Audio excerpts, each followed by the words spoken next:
제목이 뭐라고 되어 있나요? 개발밀도 관리구역. 그 다음 기반시설 부담구역. 아유, 객관식이에요. 완전히 딱 나오는데. 그런데 얘들 공부할 때는요, 무조건 한 판으로 공부해야 돼요.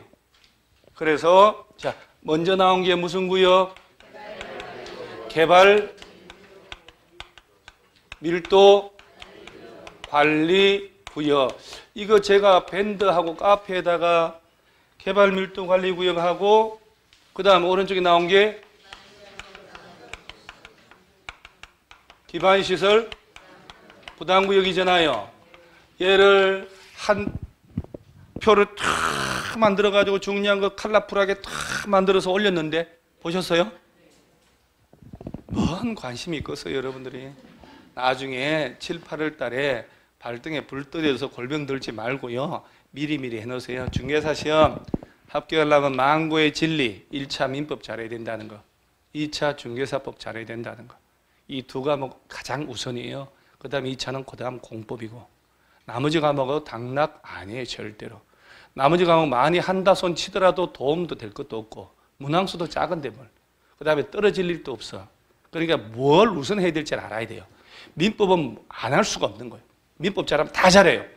그 다음에 2차는 먼저 뭐부터 끝내라고? 중개사법부터. 시간만 나면 중개사법 외우셔야 돼요. 거기서 85점 이상 나와줘야 돼요. 그 다음 공법은 과락이 나와버려요, 과락. 그러니까 어디다 포인트를 둘지 잘 봐야 되는 거예요. 이 두 개는 한 판으로 봐야 되거든요. 자, 봐요. 개발밀도관리구역하고 기반시설 부담구역을 왜 국가가 만들었는가를 이해를 하셔야 돼요. 얘는 특정 지역이 개발은 하긴 해야 되는데 도로나 상하수도 학교가 용량이 부족하고 그 시설의 설치 확충이나 안 되는 곳이야. 상하수도 설치를 못하는데 건물만 올라가면 도시기능 마비가 될 거 아니에요. 그래서 건폐율, 용적률, 즉 건물 짓는 크기를 규제하려고 하는 거예요. 그래서 건폐율, 용적률 둘 다 규제하려고 만들었는데 대통령령으로 용적률만 확정이 된 거예요. 50%까지 강화하려고 만드는 거예요. 자, 이 동네가 준주거 지역이다. 준주거 지역. 그러면 최대 용적률 몇 프로? 7은 아니고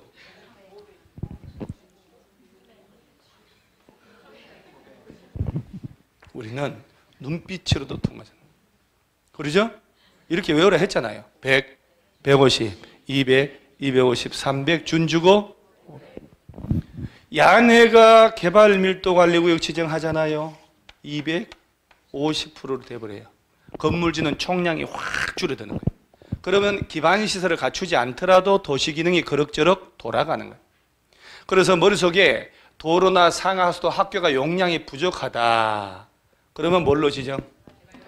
그러니까 용적률 줄여버리는 거니까 주거지역, 상업지역, 공업지역을 대상으로, 즉 녹지지역이나 도시 외 지역은 줄어들 용적률이 없잖아요. 80%, 100%밖에 안 되니까. 그래서 주상공 연습해야 돼요. 그 다음에 누가 지정하냐? 특별시, 광역시, 특별자치시, 특별자치도, 시장, 군수가 해당 도시계획위원회 딸랑 심의 거쳐서 지정해요. 딸랑 심의란 무슨 얘기냐? 요 놈은 주민들의 의견을 들어야 되거든. 야는 주민들의 의견이 없어. 딸랑 심의. 자, 그러니까 개발밀도관리구역은 용적률 얼마까지 줄이려고? 50%. 절반 반토막 내버리려고. 기반시설 부담구역은 개발밀도관리구역 외의 지역을 대상으로요. 기반시설을 네가 부담하라고 건물 짓는 자들한테. 내가 뭔 죄가 있다고 나보고 도로 만들려고 그래? 니도 이 동네에 용도가 바뀌어서 법이 바뀌어가지고 땅값이 엄청 올랐잖아. 그 얻은 이익의 일부를 회수를 해요.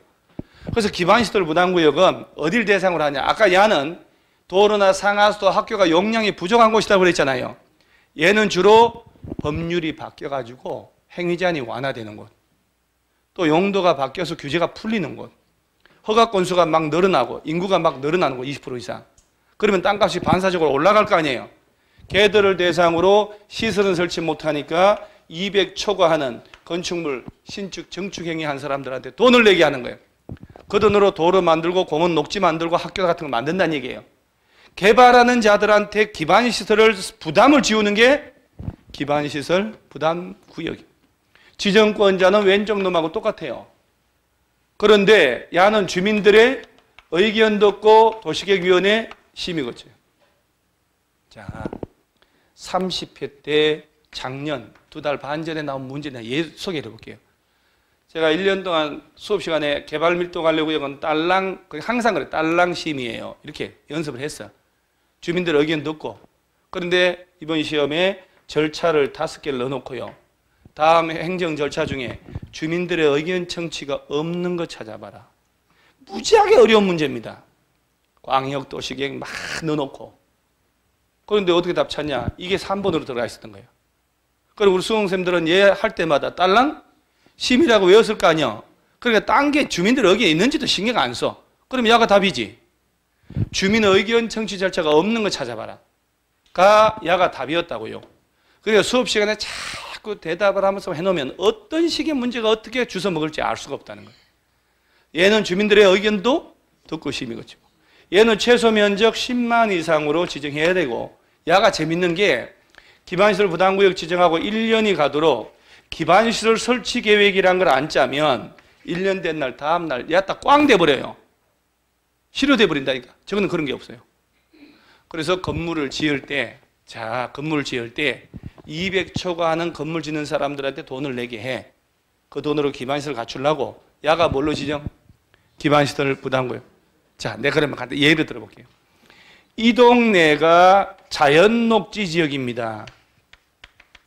자연녹지면 용적률 최대 몇 프로?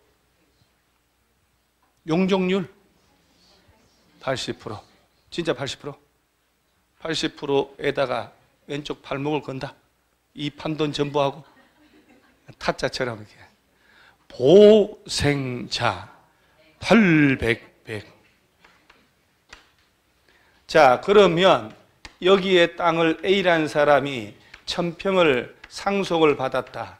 자, 지목이 임야다. 임야인데 에휴 그래도 자연녹지니까 썩어도 준철하고 도시적이잖아요.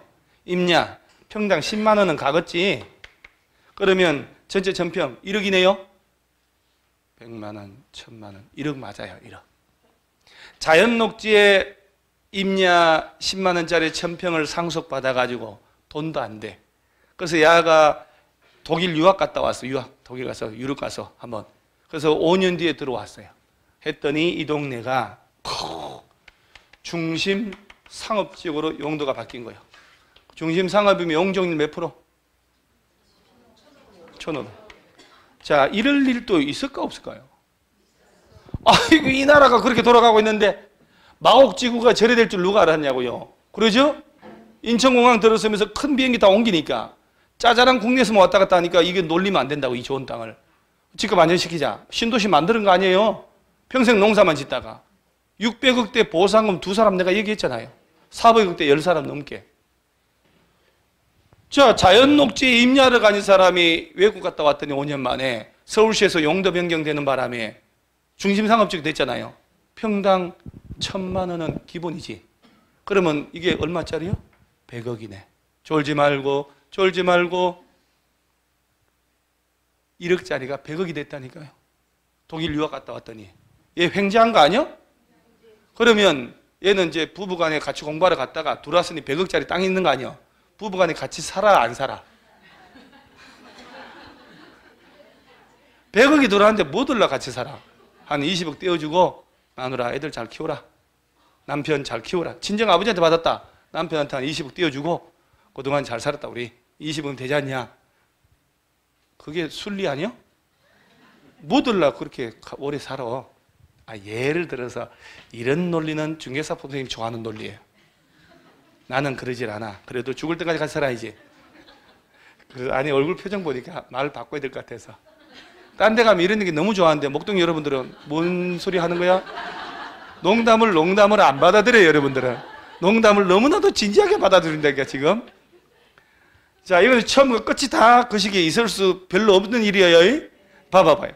100평의 자연녹지 가졌던 사람이 서울시에서 용도 변경이라는 행정처분을 했잖아요. 땅값 올라요? 그 용도 변경 땅값 오르는 것에 땅 주인은 기여한 바가 있어 없어요?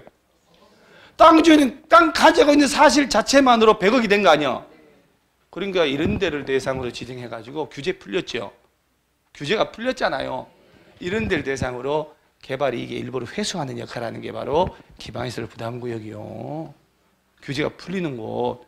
그러면 적어도 너희들이 건물 지을 때 돈이라도 좀 내라. 기반시설 갖추게. 이거요, 이거. 무슨 말인지 아시겠죠? 그리고 책을 체크를 해야 됩니다. 자, 그러면 206페이지 보세요. 206페이지. 우리 야간반에 와서, 야간반은요, 내 이런 농담하자도 너무 좋아하고 호응도 잘해주고 진짜 난리가 납니다. 이제 식구 같아, 식구. 그래서 내가 야간반에 초코파이도 주고 물고 많이 주는데 주간반 너무나도 이렇게 진지하니까 초코파이 하나 주고 싶지를 않아. 야간으로 오세요, 좀, 제발 좀. 야간은 식구 같아, 식구. 운명공동체. 독립운동하러 가는 사람들 같아요. 손가락 다 자를 것 같아, 분위기가. 같이 자르자고. 자, 206페이지에 지정권자 보세요. 특별시, 광역시, 세종시, 제주도시장 운수는 주거 동그라미, 상업 동그라미, 공업, 주상공 그렇게 외우셔요. 에서의 개발 행위로 기반시설의 처리, 공급, 수용 능력이 부족할 것으로 예상되는 지역 중에 기반시설의 설치가 곤란한 지역을 뭘로 지정? 개발밀도 관리. 자, 시설의 설치가 가능하다, 곤란하다? 그럼 시설의 설치가 곤란하니까 건물만 지으면 안 되니까 줄여버리겠다는 거예요. 2번 기준 나오죠, 기준. 지정 기준에 하단 박스 있나요? 그 5개를 한번 보면 야들을 그대로 던져놓고 하나 틀리게 할 거거든요. 한 번 나와서 한 번. 외우는 거 아니에요, 여러분. 1번 어딜 대상으로 하냐? 당해 지역의 도로 서비스 수준이 매우 낮아가지고 차량 통행이 현저하게 지체되거나 도로. 2번 당해 지역 도로율이 국토교통부이 영이 정하는 용도 지역별 도로율의 얼마 이상입니다. 20%. 3번, 4번 둘 다 향후 몇 년? 2년 내 수도 하수도 용량이 초과한다. 5번 향후 또 몇 년? 2년 내 학생 수가 학교 수용 능력 얼마 이상 초과? 자, 그러면 여러분요. 개발 밀도 관리 구역은 지금 나오는 게 도로, 상, 하수도, 학교 나오죠. 얘들이 충분하다는 거요? 모자란다는 얘기잖아요. 향후 몇 년 내? 2년 내 몇 프로 이상 초과? 그러면 시험에 낼 때는 숫자 나오는 거 하나 손보거든. 향후 3년, 향후 5년, 30%, 50% 이런 식으로. 야나들이 지정 대상의 고려 대상 시설인 거예요, 시설. 자, 그 다음에 오른쪽 페이지에 절차 보세요. 이 부분은 뭐 특별한 게 없으니까. 심의라고 있나요? 세 번째 줄 중간에 지방도시계획위원회 심의 줄 치세요. 딸랑 심의라고 얘기했죠, 내가. 주민들 의견 들어, 안 들어요? 안 들어요. 자, 그 다음에 저 밑에 지정의 효과는, 고시는 필요 없어요, 절대. 지정의 효과 나오죠? 1번에 건폐율 또는 용적률 강화, 특별시 등 시장 운수는 개발밀도관리구역에서는 대통령령으로 정한 범위에서 건폐율 또는 용적률을 뭐 하려고? 강화하려고 둘 다 강화 나오죠, 지금? 근데 대통령령으로 용적률만 확정이 됐다는 얘기예요. 그래서 밑에 용적률 보세요. 해당 용도 지역에 정되는 용적률 최대 한도에 얼마까지? 50% 범위에서 강화를 해버립니다. 용적률만 확정이 됐어요. 듣고 있죠, 지금?